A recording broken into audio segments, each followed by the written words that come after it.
Hey everyone, welcome back to another video. I'm Jyotinder and I do LeetCode questions on YouTube. So be sure to check out my channel if you're into that stuff. Right, so today we'll be looking at this problem that is called add binary. So given two binary strings, you have to return their sum in the form of another binary string. And they've told us that both the inputs will be non-empty. Right, so binary is just another number system. We usually use decimal number system. We can use binary number systems, which is actually the number system that is used inside computers. Right, so any number that we have in decimal, we can represent that as a binary number as well. So binary number system only consists of two kinds of digits, which are zeros and ones. If you know how numbers work, you know that each position in a number, each digit position in a number represents a certain value. So what is that value? For instance, when we have a number, let's say 237, each of these places is a power of 10. So what I mean by that is, I'll just add some spaces here. So what that means is that zeroth position or the least significant position represents a power of 0. The first digit or the first position represents a power of 1. And the most significant position in this number represents a power of 2. So you start off from 0, and as you move towards the left hand side, you keep incrementing those powers. So the first position represents a power of 0, this is a power of 1, and then you have a power of 2, and so on if you have more digits. So how do you actually get the value for this number? It's pretty easy to see that the number equals to 37. But what does that actually mean? This number is computed in the following manner. So the first number is a power of 2, and this is a decimal number system. So 10 to the power 2 multiplied by 2, right? So this 2 comes from this number that is the most significant digit. This 2 comes from this power, right?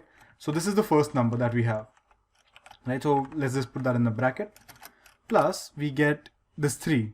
So the power is 1. So we write this as 10 to the power 1 multiplied by 3 plus we have the least significant digit, which is 7. So, and the power is 0. So we write 10 to the power 0 multiplied by 7. So this just equals to 200 plus 30 plus 7. So we get the sum as 237. So this is how decimal digits are represented. In a similar manner, we have binary digits. So let's say we have a number 110, or let's say 111 as a matter of fact. This will be represented in powers of 2 because it's a binary system. Binary just means 2, right? So you might have taken this in the in your computer science classes and all, and you might already know how binary addition works. So you can actually skip forward to the coding part if you understand all of this, right? So yeah, I have timestamps down in the description, so you can just skip forward to the part that you want. Right, so how do we calculate the value for binary numbers? Let's say a binary number that we have is represented as 3 ones, 111. So how we'll calculate this value is, the way we calculate decimal places, we'll do this in the same manner, but replace the 10 with a 2. So the most significant position will be represented as 2 to the power 2 multiplied by 1 plus 2 to the power 1 multiplied by 1 again plus 2 to the power, let's say 2 to the power 0 multiplied by 1. Or if this was in fact 0, we would have written something like this, right? So this is how you calculate the value. So this equals 4 plus 2 plus 0. So this number represents 6, right?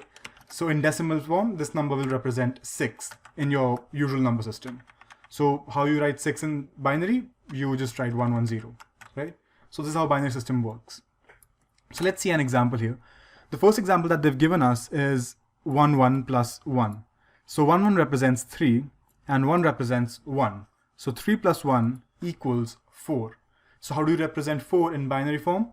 You require 3 digits, as you already saw, and you represent that as 100 because 100 will be written as 2 to the power 2 plus 0 plus 0.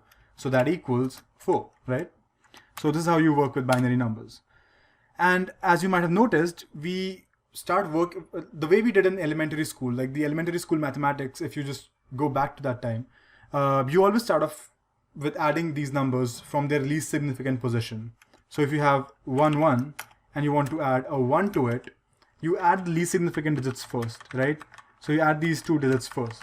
What you get by adding 2 ones is 2, right? But in that binary form, you represent that as 10. So you get 10.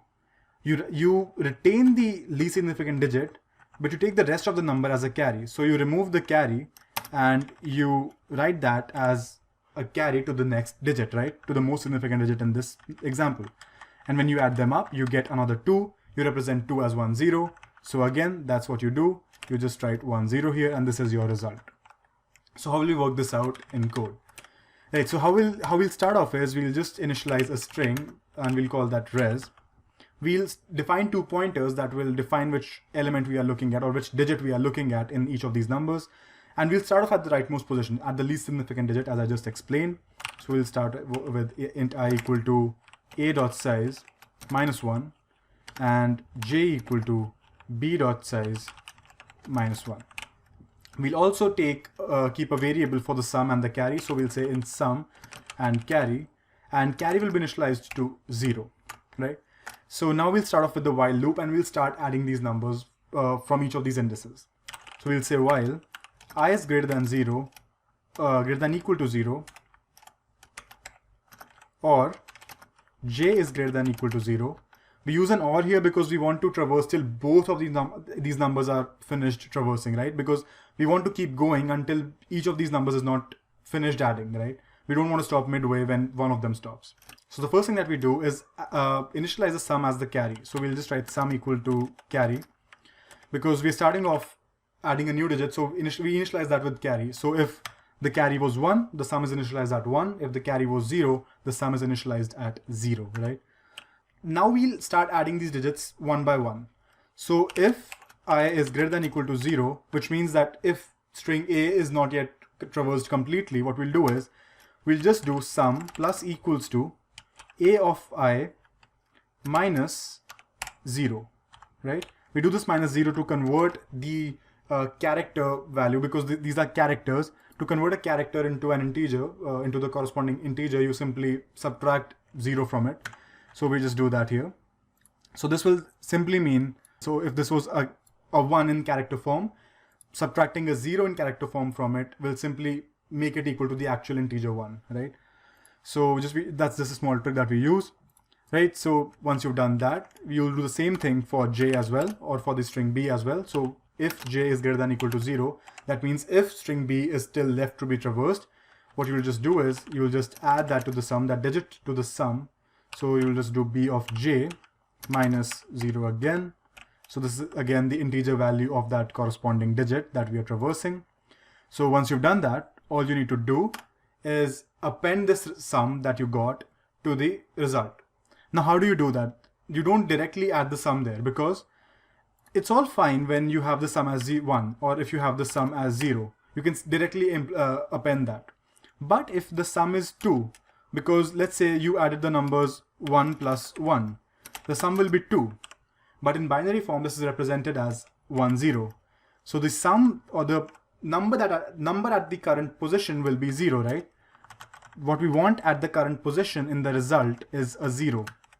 So what we do is we simply add the mod of the number with the 2. So if we have 2 here, we simply mod that with 2 because we are using a binary form, so we mod that by 2. So if you do a 2 mod 2, you get 0, right? And similarly, if we were adding, let's say 1 and 0, and we had 1 here, so 1 mod 2 would be equal to 1 itself. So we'll be adding 1. In case we had 0 here, we'll be doing a 0 mod 2, and we'll be having 0, right? So the number that we are currently appending to our result is simply the mod of the sum number with 2.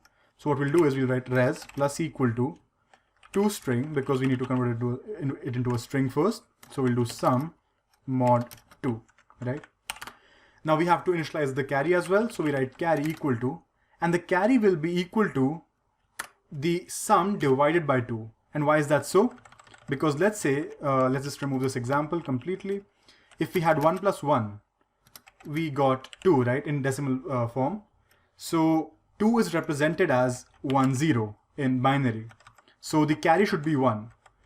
So you notice that if you divide this sum by 2 because we are using binary form. So if you divide the sum by 2, you do get 1, which is equal to the carry. And in case you had 1 plus 0, you would have gotten 0 as a result, which will be the carry in the case when you had no carry, right? When you had 1 plus 0, you represent that by 1, so the carry will be 0, right? So in these cases, you just divide this sum by 2, so the carry becomes sum by 2, right? So if you have a carry, the sum divided by 2 becomes 2 by 2, which is equal to 1, so the carry becomes 1 in those cases. And if you have no carry, the carry simply stays as 0, right? Finally, all that you need to do is simply decrement I and j, so I minus minus and j minus minus, right? Because once you've added these digits, you need to move to the left and add the next corresponding digits, right? So this is just the while loop. Now, you just need to check in case there was a carry at the last position. So in this example itself, you see when you add the last two ones, you get 0 at the current position and 1 as a carry. Then you add that carried 1 and this 1 at the most significant position of A, you get another carry, which is 1 and the current position becomes 0. So you get another carry at the end, which adds a final digit to this entire result. So all you need to do is write if carry is not equal to 0, which means that if a final carry was still left, you will simply do a res plus equal to 1, right? But now you realize that the whole while that we've been building this number, we've been doing res plus. So initially we added 0, then we added 0 again, then we added 1 in this example, right? Because when you added 1, 1, you got a 0 as the sum. So you added 0, then you move to the next digit. You initialize that with the carry was 1. So you add these two numbers, you again get 1, 0, you put the sum as 0 again. And finally, when you come out of this while loop, you see that the carry is not 0 and you add a 1. So this number gets built in a reverse form, right? It gets built in the reversed order. So what you do is you just reverse this number to get the final answer. So what you'll do is you will just reverse this. So you'll just use the built-in reverse method, begin and res.end, so that we reverse the entire string and simply return this result back. So we'll submit this and we get the correct answer, 8 milliseconds. Perfect. So this is how you solve this problem. And I hope you enjoyed this video. If you like this video, hit the like button and subscribe to my channel for more content. And I will see you in the next one.